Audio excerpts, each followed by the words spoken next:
చదువుతున్నారా? మీరు ఎంతవరకు చూస్తున్నారు అందరినీ? అంటే బాగా చదువుతున్నా లేదని మీకు ఎలా తెలుస్తుందండి? ఏంటండి? అడిగారా? గుడ్. పిల్లలు మెయిన్ మనకి ఏంటంటే యాజ్ ఎ ఫ్రెండ్గా ఉండాలండి. మనం ఫస్ట్ ఆఫ్ ఆల్ నేను తండ్రిని లేదా నేను మదర్ని, వాళ్ళ మీద డామినేషన్ ఉన్నది. వాళ్ళు తెలుసో తెలియక వచ్చిన తప్పు చేస్తారు, ప్లస్ ఆర్ మైనస్ తెలియక చేస్తారు. మ్యాక్సిమం తెలిసి చేయరు. ఒకవేళ తెలిసి చేసినా అంటే నువ్వు తప్పు చేసావని డైరెక్ట్గా అడిగి చెప్పకూడదు. అందులో నుంచి ఆ నెక్స్ట్ టైం మీరు తప్పు చేయకుండా మనం మాట్లాడాలి. ఒక అమ్మాయి ఉంది, మ్యాక్సిమం గర్ల్స్ కాబట్టి చెప్తున్నాను, అమ్మాయికి సమ్ ప్రాబ్లమ్స్ వచ్చాయి. అమ్మాయి ఎవరు చెప్పుకోవాలి? ఫస్ట్ పేరెంట్స్కే చెప్పుకోవాలి. ఆ పేరెంట్స్లో మీరు ప్రేమగా మాట్లాడాలి. ఏ తప్పు చేయని అమ్మాయి ఏదో చేసింది తెలియక, ఆ తప్పు ఏంటయిందమ్మా, ఎలాగైంది, ఏంటి అని ప్రేమగా మీరు మాట్లాడితే అమ్మాయి సైడ్ వేకి వెళ్ళరు, అంటే పక్కదారి పట్టరు.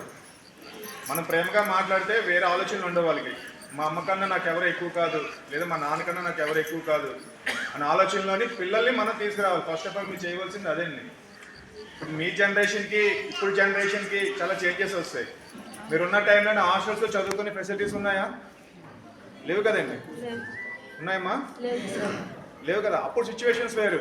ఎందుకంటే బయటికి వచ్చి చదవాలంటే చాలా ఇబ్బంది పడేవారు.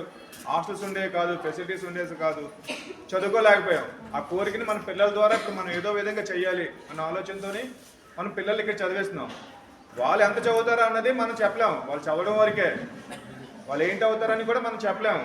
వాళ్ళు ఎంతవరకు ఎఫెక్ట్ పెట్టారని చూడడం వరకే. వాళ్ళకి ఏంటి కావాలో దానికి సంబంధించినవి అన్నీ మనం వాళ్ళకి సంబంధించినవన్నీ మనం సపోర్ట్ చేయాలి. వాళ్ళకి అంతే. నాన్న నేను చదువుకుంటాను. ఏంటమ్మా ఏం చదువుకుంటావు? ఇంటర్మీడియట్. ఓకే, ఏం చదువుతావమ్మా? ఫలానా బైపీసో ఎంపీసో. ఓకే, చదువమ్మా. ఏం కావాలి? బుక్స్ కావాలి. దానికి మనం అమౌంట్ చేయాలి. లేదా ఫలానా వైజాగ్లో చదువుతాను, లేదా ఫలానా అమ్మాయి ఎడ్యుకేషన్ బట్టి వస్తుంది. మనం ఓన్లీ సపోర్టే చేయాలండి. నువ్వు ఎంబీబీఎస్ అయిపో, అమ్మాయి డాక్టర్ అయ్యింది, లేదా అమ్మాయి ఉద్యోగం వచ్చింది, ఇంకా సమ్ ఎగ్జామ్స్ ఉంటాయి కదా, నువ్వు ఉద్యోగం ఎప్పుడు చేస్తావు, ఎప్పుడు చదువుతున్నా కానీ ఏమి చేయట్లేదు అనే పరిస్థితిలోనే ఎవరిని అనొద్దండి. వాళ్ళకి ఎంతవరకు ఉంటుందో అంతవరకు చదవమండి. ఇంట్రెస్ట్ అనేది ఉండాలి. నేను చెయ్యాలి, నేను సాధించాలని. దానికి మీ రోల్ ఓన్లీ సపోర్టింగ్, అంతే. అర్థమవుతుందండి? వాళ్ళు ఎంత ప్రేమిస్తే మనకి అంత ఫ్రీగా ఉంటారు వాళ్ళు మనతోని. మనం ఎంత కోపపడితే అంత అవాయిడ్ అయిపోతాం, అంత దూరం వెళ్ళిపోతారు. నాకు 2 పిల్లలు, బాబు పాప. మా అబ్బాయికి ఆడి క్రికెట్ ప్లేయర్. వాడిని ఎప్పుడు తిడుతూనే ఉంటాను నేను, కానీ ఆడంటే నాకు ఎక్కలేని ప్రేమ. వన్ డే ఒక డాక్టర్ తీసుకెళ్ళాను. వాడు చెప్పాడు, మీ అబ్బాయిని మీరు ఇంత బాగా ప్రేమిస్తున్నారు కదండి, వాడి దగ్గర ఎందుకు మీరు ఎక్స్పెక్ట్ చేయట్లేదని. నాకు అప్పుడు అనిపించింది, నిజమే కదా, మా అబ్బాయిని నేను ఇంత ప్రేమిస్తున్నాను, వాడు తిడుతున్నాను అంటే వాడు తప్పులు చేస్తున్నాడు. తప్పులు చేస్తున్నా నేను తిడుతున్నాను. అది చేసావు, ఇది చేసావు. పోలీసు వాళ్ళం కదా, కొద్దిగా సీరియస్నెస్ ఉంటుంది. ఈ టైం బిజీలో కూడా వాడిని తిడుతూ ఉంటాను. ఆ తర్వాత నుంచి వాడితో ప్రేమగా మాట్లాడటం మొదలుపెట్టాను. ఆడు ఏ తప్పు చేసినా, అలా కాదు, ఇలా చేసుంటే ఎలాగుంటుంది, నువ్వు అలా రాంగ్ చేసావు కదా, ఇది ఈ విధంగా వెళ్ళుంటే ఎలాగుంటుంది, వాడి చేత క్వశ్చనింగ్. వాడు ఇప్పుడు సెట్ అయిపోయాడు. వాడు మటుకు వాడే వెళ్తున్నాడు, వాడు మటుకు వాడే వస్తున్నాడు అన్నింటికి. అదేవిధంగా మనం కూడా పిల్లలు ఏం చేసినా చెప్పాలి. ఫస్ట్ కౌన్సిలింగ్ చేయాలి. అదమ్మా ఇలా చేయాలమ్మా, జీవితం ఇలా ఉంటుంది, మేము చదువుకోలేకపోయాము, మీ తాత లేదా మీ నాన్నగారు, మీ నాన్న చూడు ఇలా వ్యవసాయం చేసుకుంటున్నాడు, మనం చదువుకుంటే పెద్ద హోదాకి వెళ్ళొచ్చు, హ్యాపీగా మంచి లైఫ్ ఉంటుంది, మీ పిల్లలకి ఉంటుంది అని మీరు చెప్పాలండి. మ్యాక్సిమం పిల్లలకి తెలీదు చాలా వరకు. ఇంకా నెంబర్ 2 ఏంటంటే పిల్లలకి చైల్డ్ మ్యారేజ్ చేయొద్దండి. మన సైడ్ చాలా ఎక్కువ ఉన్నాయి, మన జీకేవీధి లిమిట్స్లోని. 18 సంవత్సరాల్లో పిల్లలకి మ్యారేజ్ చేసేస్తున్నారు. అది చట్టరీత్యా నేరం. అది అమ్మాయికైనా చెప్పండి, అబ్బాయితో అబ్బాయికైనా చెప్పండి. అది మ్యాక్సిమం ఎప్పుడైతే మన సొసైటీలోనే అది క్లియర్ అవుతుందో అప్పుడు బెటర్ లైఫ్ ఉంటుంది చాలామందికి. 18 సంవత్సరాలు ఒక అమ్మాయికి పెళ్లి చేసేస్తే ఏంటి ఉంటుందండి అమ్మాయికి లైఫ్, చెప్పండి మీరే. అదే ఇప్పుడు ఒకవేళ మీరు ఇష్టపడిన 2 కుటుంబాలు ఇష్టపడి చేసినా అది చట్టరీత్యా నేరం అండి. గుర్తుపెట్టుకోండి, 18 సంవత్సరాల్లో పిల్లలకి అసలు మ్యారేజ్ అనేది చేయకూడదు. 18 సంవత్సరాలు దాటిన తర్వాత మ్యారేజ్ చేయాలి.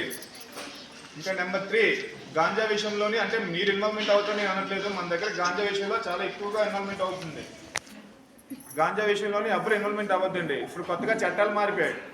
మీరు ఒకవేళ మీరు చేస్తారని అనట్లేదు, ఒకళ్ళు చేసిన వాళ్ళు ఎవరైనా ఉన్నా, మీరు ఏదైనా చేసినా మీరు అరెస్ట్ అవ్వలేదులే, పోలీసులు నన్ను పట్టుకోలేదులే అనుకుంటున్నారు. అది అన్నాళ్ళు దొరకపోతే అన్నాళ్ళు వాడికే నష్టం. ఎందుకంటే కొత్త చట్టాలు వచ్చే వాడు దొరకపోతే వాడి యొక్క ఆస్తిని వేలం పట్టేసేస్తారు. వాడు అక్కడ లేడు అని చెప్పి విఆర్ఓ సర్టిఫికేట్ ఇస్తాడు. ఆ విఆర్ఓ సర్టిఫికేట్ పట్టుకెళ్ళి కోర్టు సబ్మిట్ చేస్తే కోర్టు ఆడికి వేలం పాట వేసేస్తారు. వాడికి రావాల్సిన బెనిఫిట్స్ రావు, వాళ్ళ పిల్లలు చదువుతున్నదానికి అమ్మఒడి పథకాలు రావు, తర్వాత రేషన్స్ రావు, ఏమి రావు. ఇప్పుడు చట్టాలు అంత కఠినంగా అయిపోయాయి. ఆ విషయాలు మీకు తెలుసో తెలీదో మరి నాకు తెలియదు, చెప్తున్నాను నా వంతు బాధ్యతగా. నెంబర్ 4, సైబర్ క్రైమ్ అని ఒకటి వచ్చిందండి. మీకు సంబంధించి మీ పిల్లలకి ఆల్రెడీ చెప్పాను. ఫోన్ చేసి మీ యొక్క ఆధార్ కార్డు ఓటీపీలు అడుగుతుంటారు. మీరు దాచుకున్న డబ్బులన్నీ వాళ్ళు దోచుకుంటారు.